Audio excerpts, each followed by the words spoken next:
Kung pinatay kaya niya anak mo, kaya mo bang tanggapin?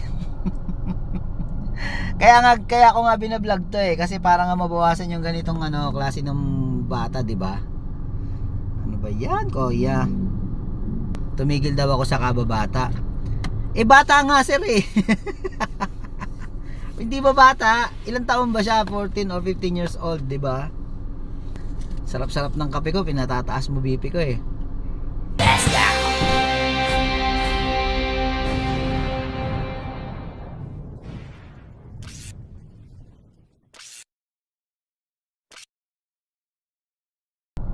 May nag-comment sa video natin na in-upload na yung reaction ko sa video ni Banat. Parang sabi ng mga senador, parang planong i-amend yung juvenile law na sinasabi nila, yung ginawa nito ni Pangilinan. Alam mo, sa totoo lang, okay sana yun. Okay sana yun. Wala akong problema. Sige, i-amend natin yung juvenile law na yan. Juvenile justice law na yan. Walang problema. Sige, baguhin natin yan. Pero hindi pa rin masusolusyonan yan. Hindi pa rin yan. Kailangan yung root cause ng problema. Ano yung root cause? Droga. At implementation.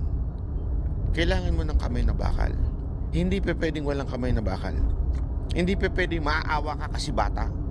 Hindi pa pwedeng maaawa ka kasi human rights. Putang ng human rights yan. Binaboy na Pilipinas dahil sa lintik na human rights yan. Hindi yun. Tignan nyo dito. Yung human rights, ang karapatan, mas papabura ng karapatan ng karamihan.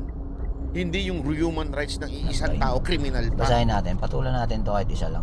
Ay, dalawa pala to. Ay. Kanina kasi isa lang to Bayad by... Oh? Digonyo. DDH pala to, hater. Hater pala to ni PRRD. Akala ko ba naman ano ka. Pero anyway, sige na nga, sagutin ko na nga yung comment mo kanina. Kasi isa lang yung nabasa ko kanina. Ito yung comment niya kanina Boss, di na yan bata kasi kaya nga na Maril, kita nyo patay yung estudyante. Yan, dalawa na yan. At may pangarap na maging siga, kaya planado nga nilang dalawa yon na Maril at pumatay. Unang-una, paano hindi bata 15 years old lang yon, tsaka 14 years old. Planado nga nila yan, pero paano hindi naging bata yung 15 years old? Ano ba naman to? Ay naku po. Kung pinatay kaya niya anak mo, kaya mo bang tanggapin? Kaya ako nga binablog to kasi para nga mabawasan yung ganitong klase ng bata, 'di ba? Ano ba 'yan, kuya?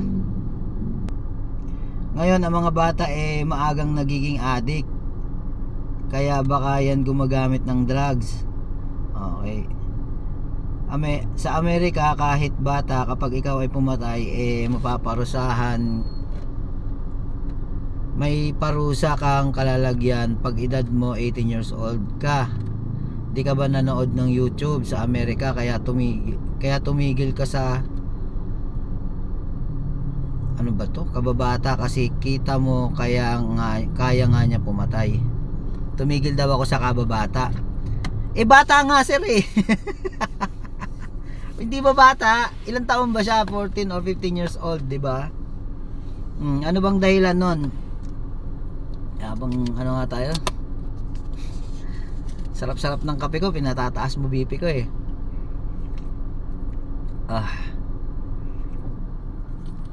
nako. Bata nga ito. Ano ba naman yan, kuya? Yung isang comment niya, ano ba yung isang comment niya? Bakit bayad bay? Napigil ba ni Digonyo yung droga sa panahon na presidente siya? Ba naman yan? Boklugs naman ang comment nito. Ako nang basahin, katangahan lang O sige, patulan na natin. Isa lang naman comment Hindi yata kasi malinaw sa kanila yung pagkakasabi ko nung nakaraan. Sige, ganito na lang, lilinawin ko. Ano ba kasi yung tanong niya, kung sa anak ko daw ba gawin, kaya nga ako kasi ayoko mangyari sa anak ko Ayoko rin mangyari sa anak na magiging anak ko at sa anak pa ng magiging anak ng anak ng anak ng anak ng kaanak-anakan ko pa. Kasi kapag hanggat ganyan ang ginagawa natin, huli tayo ng huli ng mga batang kriminal. Sige na nga, ayoko kasi talaga kasi sabihin kriminal pag bata eh. Yung mga batang nakakapag-commit ng crime, okay, ganun na lang. Oh. Mauulit at mauulit lang yan kasi yung ugat hindi natin binubunot, which is yun nga, saan ba nag-uumpisa yan? Sa maling pamamalakad ng pamilya. Meron ng batas eh, yung Juvenile Welfare Act per se, okay na yun eh, maganda na yung ano nun eh.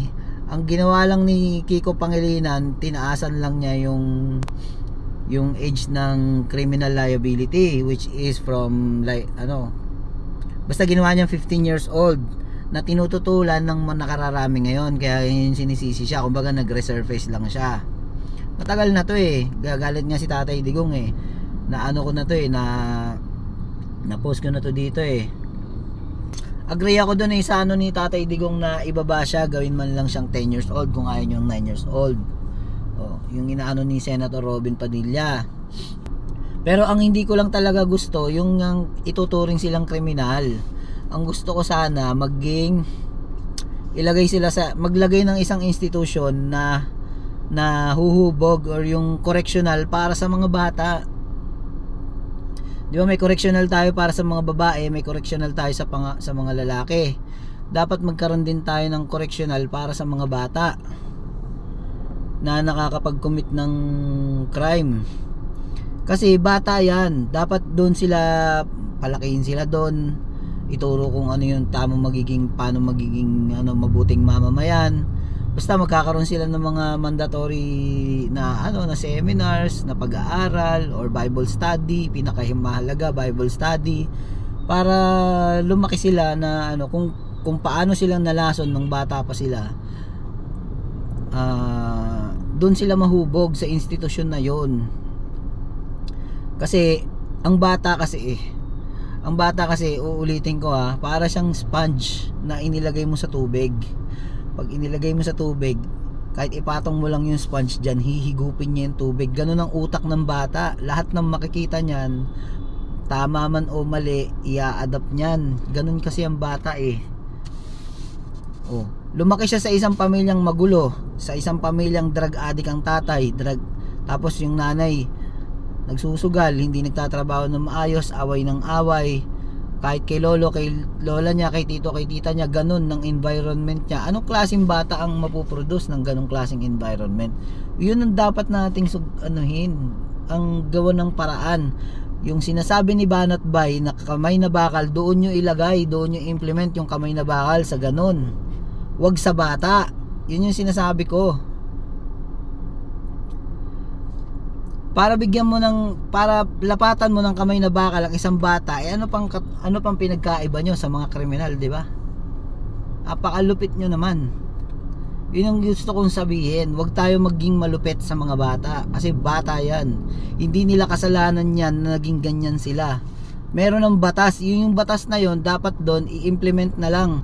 Gawin nyo talaga na maayos. At ito yung sinasabi ko, Senator Rapi Tulfo, yung hinaharap nyo ngayon, yung binuksan mong hearing na yan tungkol dyan, sana panindigan nyo yan, kasi yung pinapasok nyong problema na yan, ibig sabihin yung gusto nyong buksan na yan, sobrang lalim na ng problemang yan. Hindi ko alam kung alam mo yan, Senator Rapi, pero sana naman alam mo. Kung lumibot ka, pumunta ka sa mga lugar na mga all highly urbanized area, mag-survey din kayo kung paano kung anong klase ba yung pamumuhay ng mga tao, yung talagang nasa yung laylayan ng lipunan talaga.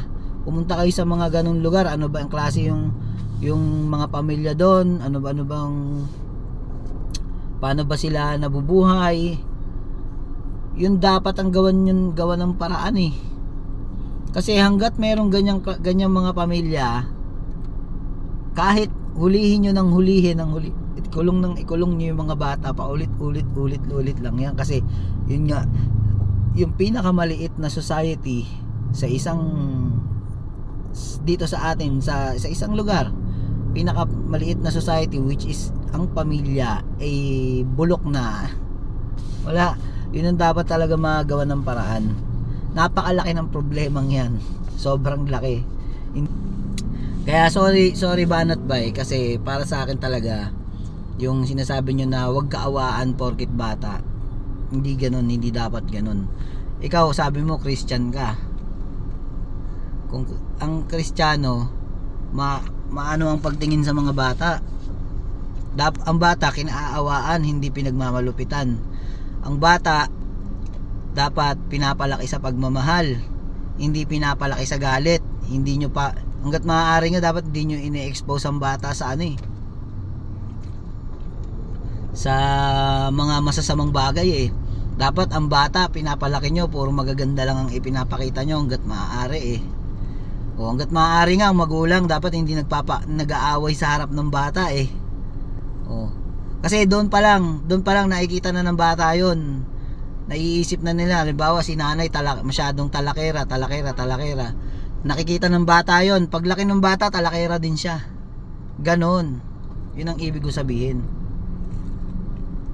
Pag ang padre de pamilya adik, walang trabaho, lasinggero, may trabaho man siya, hindi siya responsable para sa pamilya niya, may anak siya, paglaki ng anak niya ganon din siya. Yun ang ibig ko sabihin. At uulitin ko yung sinabi ko nung nakaraan, kung may maayos na pamilya ang isang bata, walang batang magiging kriminal. Okay, yun lang. Hanggang dyan lang mga kababayan. Maraming salamat. Mahalin natin ang Pilipinas kahit nahihirapan na tayong lahat. Peace out.